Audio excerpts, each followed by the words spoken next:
This is what the future of genetic engineering looks like. With advanced DNA editing techniques, vaccines for deadly infectious diseases with no side effects are developed in a matter of weeks.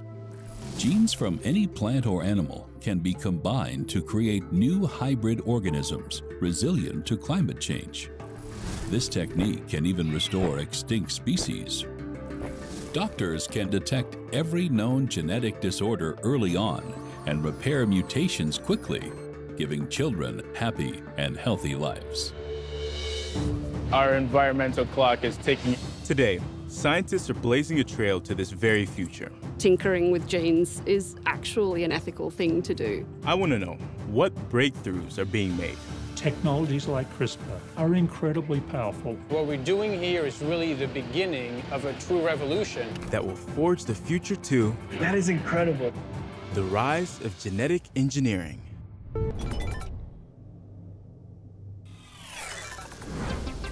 My name is Kandwani Piri. I'm a genetic researcher. You could say it's in my blood. From an early age of about 8 or 9 or so, I had just a natural curiosity for the natural world. Cancer runs in my family. In fact, I lost my aunt to breast cancer. And that piqued my interest in genetics. I'm fascinated by how the genes we inherit shape our biological destiny, including our health. I believe the key to treatments and cures for diseases like these lies in explicit efforts to engineer human genes. But can we fix not only what's broken, but also enhance our genetic codes and improve on Mother Nature? Someday, will humans direct their own evolution? And should we? I'm starting my journey in Washington, D.C. to visit a family who's grappling with the difficulties caused by genetic disease. Hello. Hi, Annabelle. Can you shake hands, Annabelle? Hi. Oh my gosh. How are you? Oh, I think she's shy. 4-year-old Annabelle Frost has a heart-wrenching genetic disorder. Could you tell me a little bit about Annabelle? When Annabelle was born, it was such a wonderful moment. But we were in this happy fog and didn't notice the nystagmus, the eye movements. We didn't notice the jerky muscle movements. We didn't notice any of that. But the doctors realized that something was wrong. They diagnosed Annabelle with alternating hemiplegia of childhood, or AHC. This extremely rare disorder causes debilitating spells of paralysis, delayed development, and life-threatening seizures. She'd have days of paralysis where her whole one side of her body, she'd drag it along behind her as she crawled. Once a day, she will have these choking episodes where I need to pick her up and hit her on the back to make sure that she can breathe. Annabelle's condition is a result of a problem in her DNA. The twisting double helix of DNA is made up of 4 different base pairs, or nucleotides. The unique sequence of these base pairs are instructions for the body to make proteins. The base pairs are like musical notes in a score that tell a musician how to play a song. When all the different sections of the DNA are played, the result is a biological symphony. But like a musical note played out of key that compromises the entire performance, there is an error in one of Annabelle's genes.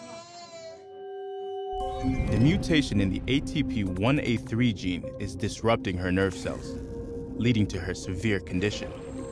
AHC is fundamentally intertwined in her genetic code. There is no restorative treatment or cure. The medicines that they have are kind of more about masking symptoms in a very unspecific, untargeted way. And we wanted to try to figure out if there was a way to address the cause and not the symptoms. Without targeted treatment, Annabelle could die any day. The Frosts are desperate for any kind of help. From sickle cell anemia to Huntington's disease, millions of people suffer from thousands of genetic disorders. Genetic engineering helps families like this in the future. Oh, that's so nice. The double helix structure of DNA was first revealed in 1953 by Rosalind Franklin, Francis Crick, and James Watson. And within a few decades, scientists discovered how to alter the DNA of living organisms. But gene editing really took off around 2013 when scientists harnessed a molecular mechanism found in certain bacteria. This remarkable mechanism is called CRISPR-Cas9, or CRISPR for short. CRISPR-Cas9 contains an enzyme that serves as the bacteria's defense mechanism against viruses. When viruses infect the bacteria, the CRISPR machinery targets a specific section of DNA. Community biology lab. Beth Tuck is the Director of Science Education at GenSpace. We are an open access science lab. We're a community biology lab. So you're telling me if I'm a computer programmer and I want to learn more about biology, I could essentially come down here and take a class and use your facility? That's it. Beth is going to show me how to use CRISPR in the lab to edit a bacteria's gene. How this kit works? Yeah, sure. Got a pipette. This is our measuring device. Hi. E. coli is a type of bacteria that lives in the intestines of humans and animals. Though some strains can be deadly, most are harmless. Gloved up, let's do this. All right, so we've got our E. coli here. These are called DH5 alpha, which is a type of species that isn't harmful to people with normal immune systems. That's good to know. So our first thing that we need to do is actually get these bacteria out of this jar. And so you just kind of a day to prepare the bacteria. Next, we insert a CRISPR-Cas coli so that it can adapt to a lethal dose of antibiotics. Normally,